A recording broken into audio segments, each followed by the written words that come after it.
तो गाइस आज हम बात करेंगे मैनेजर किम के चैप्टर नंबर 166 के बारे में। और पिछले चैप्टर में हमने देखा था व्हाइट टाइगर जॉब सेंटर के अंदर धमाका हो गया था, जिस वजह से वहाँ पे काफी सारी चीजें जल रही होती हैं और वो चीजें टॉम को किसी खास इंसान ने दी थी। इसलिए टॉम का दिमाग खराब हो चुका होता है और टॉम गुस्से में कहता है, सबके सब तैयार हो जाओ, उन हरामजादों की एक हड्डी तक नहीं बचनी चाहिए, उन्हें चबा के खा जाओ। धमाके की आवाज सुन के शांगुई भी यहाँ पे भाग के आता है और कहता है, डायरेक्टर आखिर यहाँ पे क्या चल रहा है? ये आवाज कैसी थी? अरे नहीं, ये तो डायरेक्टर के कीमती आइटम्स थे, इनकी हालत खराब हो चुकी है। और मैनेजर किम भी टॉम को पहली बार इतना गुस्से में देख रहे होते हैं। टॉम कहता है, मेरी बात ध्यान से सुनो, अब हम सब जंग में जा रहे हैं। अभी से और इसी पल से ब्लैक मार्केट का कोई भी बंदा तुम्हारे सामने आता है तो उसको फाड़ के मार डालो, उन सबको मार डालो बिना किसी रहम के। वहीं दूसरी तरफ ब्लैक मार्केट का नंबर 4 का बंदा जो जिनचोल को बोल रहा होता है कि तुम्हें एरीज बंद करनी होगी, नहीं तो मैं तुम्हें जान से मार दूंगा। जिनचोल जब उस बंदे की सारी बातें सुन लेता है तो कहता है, क्या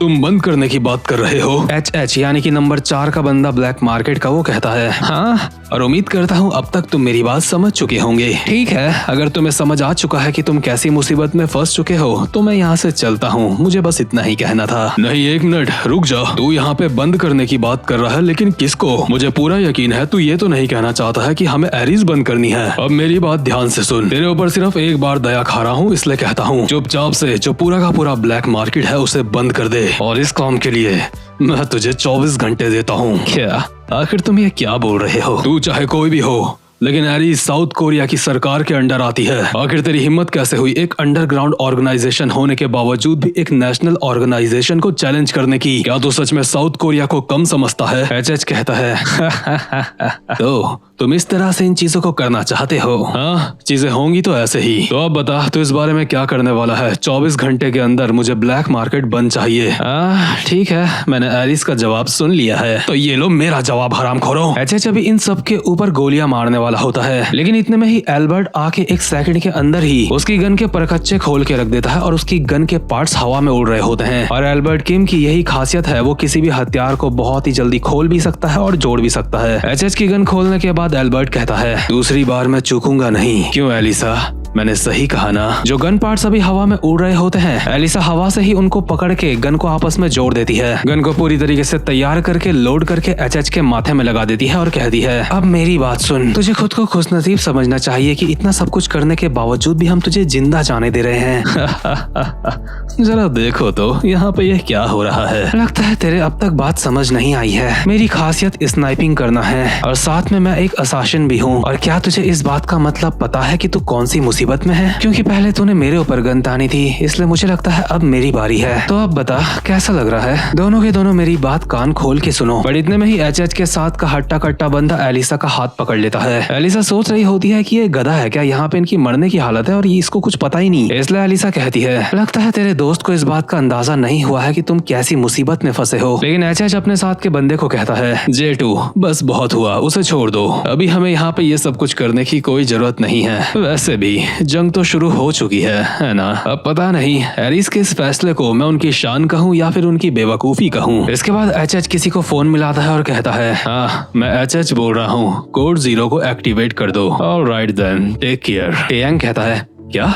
आखिर ये कोड 0 क्या है? नैम को इस बारे में थोड़ा बहुत पता होता है, इसलिए वो कहता है, मुझे इस चीज की उम्मीद थी, चीजें सच में काफी ज्यादा खतरनाक हो रही हैं। हाँ, लेकिन ये कोड था क्या? एच चौड़े में यहाँ से जा रहा होता है और कहता है, ये कुछ खास नहीं है दोस्त, इसका मतलब ये है कि एरीज अब ब्लैक मार्केट की दुश्मन बन चुकी है। इस कोड का मतलब ये था कि पूरे के पूरे ब्लैक मार्केट में ये अनाउंसमेंट हो चुकी है कि व्हाइट टाइगर जॉब सेंटर और एरीज को खत्म करना है। ब्लैक मार्केट के सारे एग्जीक्यूटिव्स को इस बारे में खबर दे दी गई है। साथ ही में जो और भी असाशंस हैं उनको भी मैसेज दे दिया गया है। जो भी असाशन या फिर जो भी ग्रुप इस मिशन को पूरा करेगा उसे ब्लैक मार्केट की तरफ से ब्लैक मार्केट की सर्विसेज पे भारी डिस्काउंट मिलेगा। वेल देन दोस्तों, अब मैं यहाँ से चलता हूँ। एच जैसे ये बात कह के यहाँ से जाने वाला होता है, एल्बर्ट भागता हुआ उसके पीछे से आता है और कहता है, कहाँ जा रहा है हरामजादे, रुक जा। एल्बर्ट और टेयांग को अपने पीछे आता हुआ देखने के बावजूद भी एच काफी ज्यादा रिलैक्स्ड होता है और कहता है, इतनी जल्दबाजी करने की कोई जरूरत नहीं है। जल्दबाजी करने से तुम्हारा काम काफी खराब हो सकता है, ये तुम्हारी बहुत बड़ी गलती हो सकती है। दरअसल एच ने ना जाने कब और कैसे एरीज में 3-4 बॉम्ब फिट कर दिए थे। और जैसे ही एल्बर्ट और टेयांग इन दोनों को पकड़ने वाले होते हैं, यहाँ पे एक खतरनाक सा धमाका होता है और उस धमाके से एरिस की पूरी छत आके गिरती है टेयांग और एल्बर्ट के ऊपर। एक तरीके से यहाँ पे रास्ता ब्लॉक हो चुका होता है और एच बहुत ही मस्त करके कहता है, ठीक है तो दोबारा से मुलाकात होगी तुमसे बाद में। लेकिन एच के साथ का बंदा J2,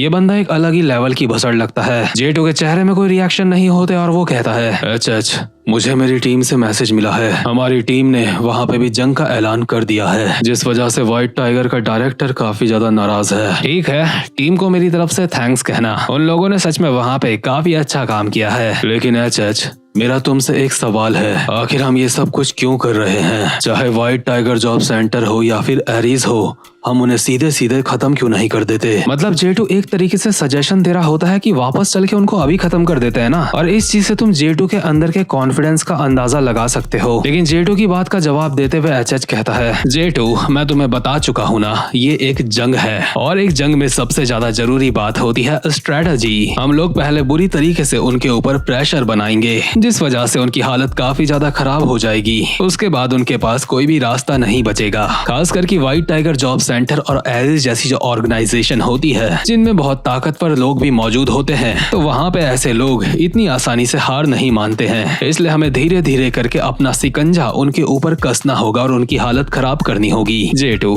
तुम मेरी बात समझ चुके हो है ना? लेकिन J2 को कुछ भी समझ नहीं आया होता। मुझे लगता है J2 सिर्फ एक ऐसा इंसान है जिसको फाइट करना आता है और कुछ नहीं। इसको देख के लगता है कि इसके अंदर कोई फीलिंग भी नहीं है। वहीं दूसरी तरफ हम देखते हैं जिनचॉल को, जिसने सिर्फ अपने एक हाथ से एक बहुत ही बड़ी दीवार को गिरने से बचाया होता है। एरिस के किसी भी बंदे को यहाँ पे कोई नुकसान नहीं पहुंचा होता और जिनचॉल सबको कहता है, क्या सबके सब ठीक हो? कोई दिक्कत तो नहीं है? यहाँ पे सारे के सारे लोग ठीक तो होते हैं, लेकिन इस धमाके की वजह से इनका कम्युनिकेशन सिस्टम ठप पड़ चुका होता है, यानी कि ये लोग किसी को कॉल वॉल नहीं कर सकते। लेकिन इस इंसिडेंट से पहले मैनेजर किम ने मैनेजर नैम को एक मोबाइल दिया था, जो मोबाइल कैसी भी सिचुएशन में काम करेगा, चाहे सिग्नल हो या ना हो या बिजली हो या ना हो। लेकिन इस फोन से सिर्फ एक बार ही बात करी जा सकती है। जिनचॉल नैम से वो फोन लेता है और मैनेजर किम को कॉल मिला के कहता है, हेलो क्या तुम ठीक हो? आखिर तुम्हारा इस सब के बारे में क्या ख्याल है? मैनेजर किम कहते हैं, ये एक असली मुसीबत है। जैसे ही मैं व्हाइट टाइगर जॉब सेंटर की बिल्डिंग से बाहर आया, अचानक से काफी सारे लोग मेरी तरफ आ रहे थे मुझे मारने के लिए। वो छोड़ो, तुम बताओ वहाँ पे क्या चल रहा है? मैनेजर किम और टॉम लोगों ने यहाँ पे उनको जो बंदे मारने के लिए आ रहे थे उन सबको मार मार के जमीन में लेटा रखा होता है। इसके बाद टॉम मैनेजर किम से फोन लेता है और टॉम और जिनचॉल की बात होती है। टॉम कहता है, यो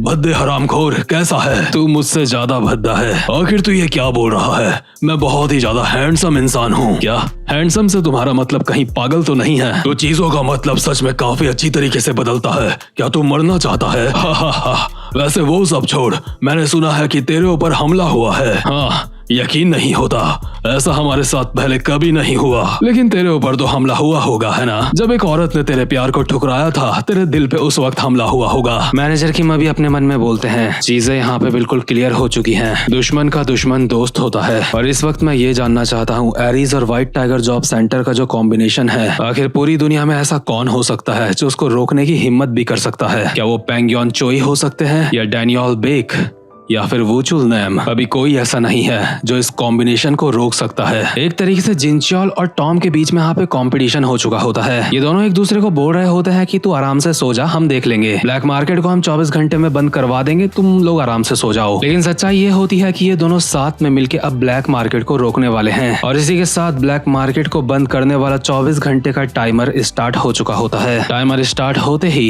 ये वीडियो यहीं पे खत्म होती है। तो गाइस, उम्मीद करता हूँ कि आपको आज की वीडियो भी अच्छी लगी हो और चैनल को सब्सक्राइब और वीडियो को लाइक जरूर से कर देना। अब मैं मिलूंगा आपसे अपनी नेक्स्ट वीडियो में, तब तक के लिए गुड बाय।